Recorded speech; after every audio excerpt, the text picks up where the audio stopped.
गुढीपाडवा हिंदू सणांची परंपरा तर जगविख्यात आहे, पण तुम्हाला माहीत आहे का, हिंदू नववर्षाची सुरुवात नेमकी गुढीपाडव्यापासूनच का होते? आज आपण उलगडणार आहोत त्याच्या मागचं रहस्य आणि हजारो वर्षांची परंपरा. नमस्कार मंडळी, ऐका हो ऐका या आपल्या खास मराठी पॉडकास्टमध्ये तुमचं मनःपूर्वक स्वागत आहे.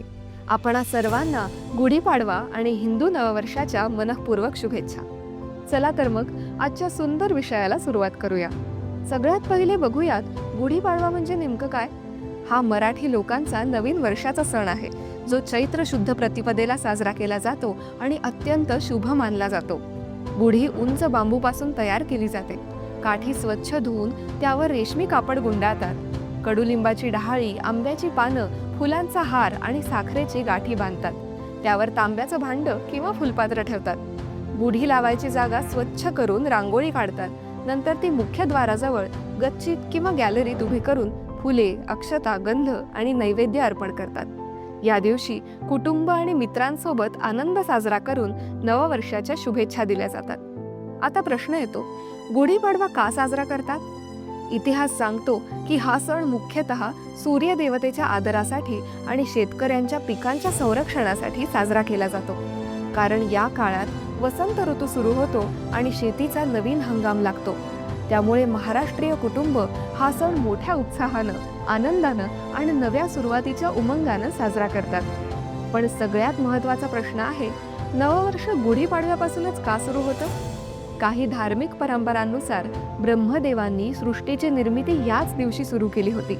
त्यामुळे हा दिवस फक्त नववर्षाचा पहिला दिवस नाही, तर सृष्टीच्या प्रारंभाचा दिवस म्हणूनही अत्यंत पवित्र आणि शुभ मानला जातो. याशिवाय हिंदू पंचांगानुसार वर्षाची सुरुवात चैत्र महिन्यापासून होते.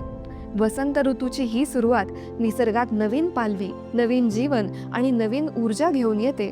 म्हणजे हा नव्या चक्राचा आरंभ आहे.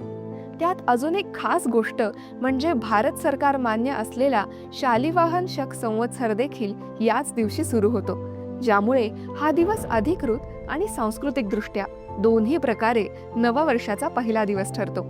इतकंच नाही तर महाभारताच्या आदिपर्वात असं सांगितलं आहे की उपरिचर राजाने इंद्राने त्याला दिलेली कळकाची काठी इंद्राच्या आदरार्थ जमिनीत रोवली आणि दुसऱ्या दिवशी म्हणजेच नववर्षाच्या प्रारंभीच्या दिवशी तिची पूजा केली.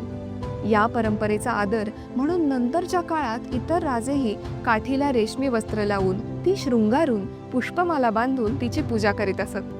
ही प्रथा आजही गुढीपाडव्यात दिसून येते आणि शुभता आणि समृद्धीचा संदेश देणारी मानली जाते. याशिवाय गुढी ही विजय, शुभत्व आणि समृद्धीचं प्रतीक मानली जाते. घराच्या बाहेर उभारलेली गुढी वाईट शक्तींना दूर ठेवते आणि घरात सकारात्मक ऊर्जा, शांतता आणि आनंद आणते असा विश्वास आहे. म्हणूनच वर्षाची सुरुवात अशा शुभ चिन्हाने करण्याला खूप महत्त्व आहे. गुढीपाडवा साजरा करण्याची पद्धत खूप सुंदर आहे. घराच्या प्रवेशद्वारावर गुढी उभारली जाते. शिरा, पुरणपोळी आणि इतर खास गोड पदार्थ घरात बनवले जातात. लोक पारंपरिक पोशाख परिधान करतात. सकाळी स्नान करून सूर्याला नमस्कार करतात आणि सगळ्यात महत्त्वाचं म्हणजे कुटुंबासोबत बसून नवीन वर्षाची सुरुवात आनंदात साजरी केली जाते. कर्नाटक आणि आंध्र प्रदेशामध्ये देखील हा दिवस उगादी म्हणून साजरा केला जातो. म्हणजेच फक्त महाराष्ट्रातच नाही तर दक्षिण भारतातही हा दिवस नवीन सुरुवातीसाठी आणि आनंद साजरा करण्यासाठी महत्त्वाचा मानला जातो. तर मंडळी, आजच्या पुरतं एवढंच. आम्हाला आशा आहे की तुम्हाला आमचा हा पॉडकास्ट अवश्य आवडला असेल. आवडला असल्यास लाईक व शेअर करायला विसरू नका. तुमच्याकडे गुढीपाडव्याला कोणता पदार्थ बनवतात हे खाली असलेल्या कमेंट बॉक्समध्ये आम्हाला नक्की सांगा. ऐका हो ऐका मराठी पॉडकास्टच्या पुढील अपडेट्स जाणून घेण्यासाठी आमच्या चॅनलला सबस्क्राईब करा व बेल आयकॉन प्रेस करायला विसरू नका. धन्यवाद.